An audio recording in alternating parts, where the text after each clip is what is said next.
اعوذ باللہ من الشیطان الرجیم، بسم اللہ الرحمن الرحیم۔ تمام سننے اور دیکھنے والوں کو السلام علیکم دوستو، آج میں آپ کے سامنے حاضر ہوا ہوں ایک نئی ویڈیو کے ساتھ۔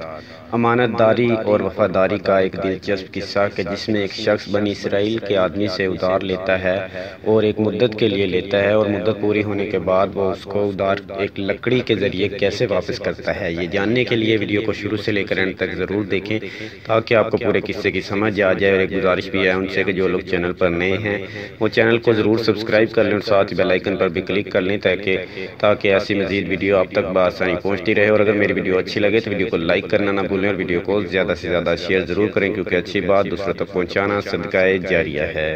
آئیے چلتے ہیں ویڈیو کی جانب۔ حضرت ابو ہریرہ رضی اللہ تعالیٰ عنہ فرماتے ہیں کہ رسول اللہ صلی اللہ علیہ وآلہ وسلم نے بنی اسرائیل کے ایک شخص کا ذکر کیا کہ اس نے بنی اسرائیل کے کسی آدمی سے کہا کہ اس کو 1000 دینار ادھار کے طور پر دے دیے جائیں۔ بنی اسرائیل کے اس آدمی نے کہا کہ گواہ لے آؤ تاکہ میں ان کو اس معاملے پر گواہ بنا لوں۔ اس نے کہا کہ میرے لیے اللہ گواہ کے طور پر کافی ہے۔ سبحان اللہ۔ اس نے کہا کہ اچھا پھر کوئی کفیل لے آؤ۔ اس نے کہا کہ میرے لیے اللہ ہی کفیل کافی ہے۔ اس نے کہا کہ ٹھیک ہے، تو سچا ہے۔ چنانچہ اس نے 1000 دینار مقررہ مدت کے لیے اس کو دے دیے۔ پس وہ شخص بحری راستے سے روانہ ہو گیا اور اپنی ضروریات کو پورا کیا۔ پھر اس نے سواری کے لیے کوئی کشتی وغیرہ تلاش کی تاکہ مقررہ مدت کے اندر اس کے پاس واپس پہنچ سکے، لیکن اس کو کوئی کشتی نہ ملی۔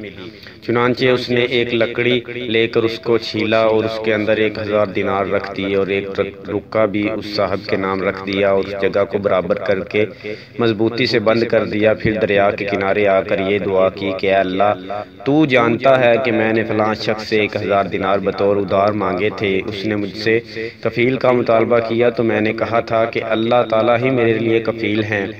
اس پر وہ راضی ہوا اور اس نے مجھ سے گواہ مانگے تو میں نے یہی کہا تھا کہ میرے لیے اللہ ہی بطور گواہ کافی ہے۔ اس پر وہ راضی ہو گیا۔ میں نے اس کی رقم اس تک پہنچانے کے لیے خوب کوشش کی کہ مجھے کوئی کشتی مل جائے، مگر مجھے نہ مل سکی۔ میں اس امانت کے تیرے حوالے کرتا ہوں، میں اس امانت کو تیرے حوالے کرتا ہوں۔ یہ کہہ کر اس نے وہ لکڑی دریا میں پھینک دی اور خود واپس چلا آیا اور اپنے شہر جانے کے لیے کوئی کشتی وغیرہ ڈھونڈنے لگا۔ ادھر وہ آدمی جس نے اس کو قرض دیا تھا دریا کے کنارے آیا کہ دیکھتے ہیں کہ کوئی کشتی اس کا مال لے کر آئی ہے یا نہیں۔ اچانک اس کو وہی لکڑی نظر آئی جس کے اندر مال موجود تھا۔ اس نے وہ لکڑی اٹھا لی کہ گھر میں ایندھن کے طور پر کام آئے گی، لیکن جب اس نے اس لکڑی کو کھولا تو اس میں مال اور ایک رکا دستیاب ہوا۔ پھر کچھ عرصے کے بعد وہ شخص بھی آ گیا جس نے اس سے قرض لیا تھا۔ اس نے آ کر 1000 دینار پیش کیے اور کہا کہ خدا جانتا ہے کہ میں کشتی کی تلاش میں برابر کوشش کرتا رہتا کہ تیرا مال تجھے دے سکوں، لیکن اس کشتی سے پہلے اور کوئی کشتی مجھے نہ مل سکی جس پر سوار ہو کر حاضر ہو سکتا۔